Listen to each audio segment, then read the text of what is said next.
Poison 13 palag kay GL kahit maglaban silang ulit. Looney bilib sa kapal ng mukha ni EJ Power. Alamin natin na mga yan, so tara. Nakuha nga ni Poison 13 ang panalo sa naging laban niya kay GL. Malakas na Poison ang nagpakita sa laban na yun. Marami pa nga nagsasabi na yun ang pinakamalakas ni Poison 13 sa lahat ng naging laban niya. Talagang pinaghandaan siya ni Poison 13 na umabot na sa punto na kahit malakas na daw yung naiisip niyang linya ay nahihinaan pa din siya.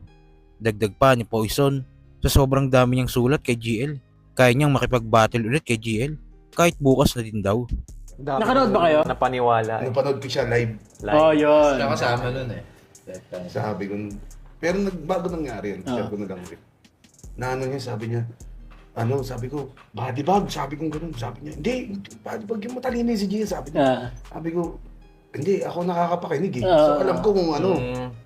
Pero hindi naman ako ganun kagaling din sa battle rap, syempre. Pero base lang sa sulat niya, Iba yun. talagang kung masasabi ko, alog talaga. Pinapractice niyan. Ayaw niya maniwala, hindi ko body bag yung matalino yun eh. Yan yung sinasabi niya lagi. Pero, yun nga, nangyari. Dahil ganito kasi. Alog pati buong venue, no? Pati buong venue. Yung tungkol naman dun sa battle na yun. Grabe yung ano ko dun. Yung pag-a-adjust ko dun na parang umabot na sa punto na kahit malakas na mahina pa rin sa akin. Na kaya kaya feeling ko sumobrang na kumbaga dapat ito lang expectation ni GL, hindi niya napagandaan yung ganun eh. Ang nangyari kasi nun, ang dami kong sulat. Kahit ngayon, mag-battle ulit kami. Meron ka pa. Totoo! Mag-battle ulit kami kahit bukas. pa rin. Tangin na, palagang ko siya. May natitira pa, no? Ano mo natitira? Ang dami nga. Sobrang dami. Sobrang dami ko Baka sulat. mailagay mo naman sa 3AM thoughts mo yan. Hindi, pangkanya lang talaga. Specific. Ang nangyari kasi nun, di ba, nagsusulat ako. Tapos, sa sobrang gusto kong mapalakas yung sulat ko, nabubura ko na, kumaga parang, tapos na to, halimbawa. Tapos, may isip ulit ako, ay, tatanggalin ko yan, ililipat ko. Feeling ko mahina na to. Ito mas malakas. Tatapunan. Tabawanan. Ngayon, So malakas na yon, lalagyan ng mas malakas, mababangko. oo. Pero malakas pa rin. Pero malakas pa rin. Ganun, Tama. sobrang dami nun na ano na. Grabing filtering yun ah. Kaya nga, totoo yun sinabi ko pag naglaban ulit kami. Isa pa, meron ka pa. Meron pa ako. Ilang rounds pa? Kompleto. 3 rounds pa. Ganun kadami. Oh, GL. Round 2. Ganun kadami. Kaya yung sinasabi na may nababasa akong comment na parang, mahina lang naman si Jill, kaya laban ulit kayo. Gi! Okay. Pero hindi. Sabi nga namin, yung round sa GL dun parang tatalunin pa rin nun ng Maraming 90% ng battle rappers. Eh. Di Kaso natapat sa ganong poison, wala talaga. Kahit siya, may Parang yung level kasi nung lakas nun, never seen before kasi.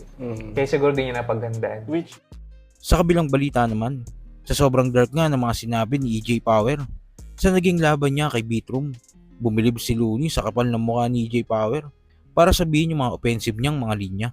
Fuck you sa mga magulang nitong tunay.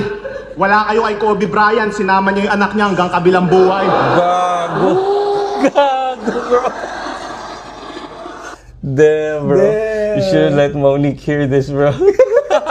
Bro. Damn. Kobe Bryant, bro. Damn.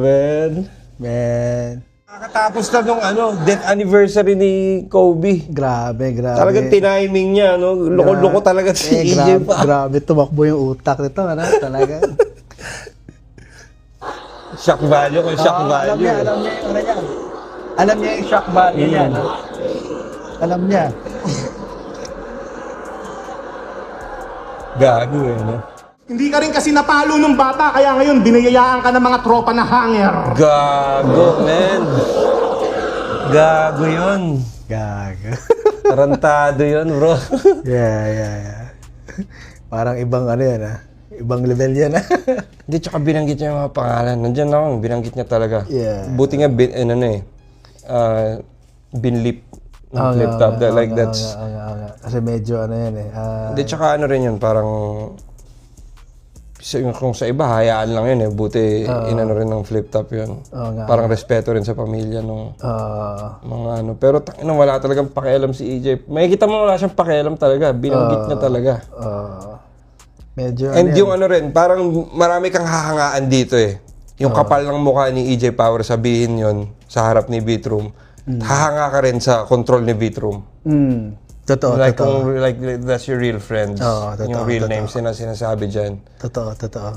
And you were still a sport, like even after all that. Oo Like, nga, oo hindi niya ginugulo si EJ Power, hindi niya, Oo nga. he was still respectful, parang despite the angle. Di ba? That's dark, bro. Oh, dark. Dark turn. Dark yun, dark yun. Sobrang dark turn. Dark yun, bro. Dark yun. Sa CR daw sila natagpuan. Doon sila nakasabit ng matagal. Nakalawit pa daw yung dila. Alam mo, nangaasar. Dog. No fucks given that day.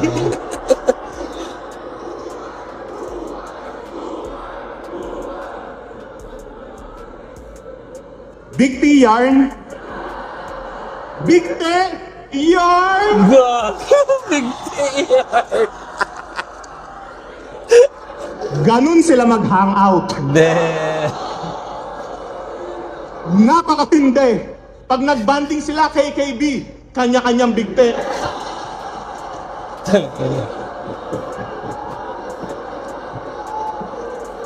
Ano, tuloy ko pa? Gusto nyo pa? Mga tropa niyang patay, lait-laitin.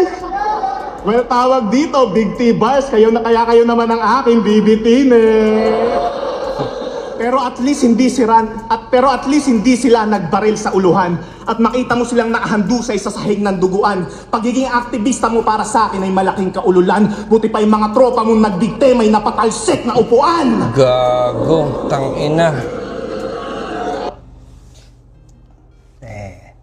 Galing nun, man. Napatalsik na upuan.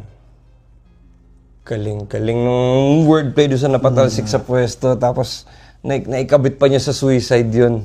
Yeah. Tapos, aktivista. Oo nga. Di ba? Napatalsik sa upuan and then suicide. Galing nun. Handusay sa sahig ng duguan. Pagiging aktivista mo para sa akin ay malaking kaululan. Buti pa yung mga tropa mong nagbigte may napatalsik na upuan. Damn! So okay ba mga kuys, tingin nyo? Dapat na bang maging responsable si EJ Power sa mga sinasabi niya sa battle? At kung maglaban ngang muli si Poison 13 at GL, tingin nyo makukuha pa din kaya niya ang panalo? Kung naman sa loobin mo, comment mo lang sa baba na mapag-usapan natin yan. So yun lang. God bless.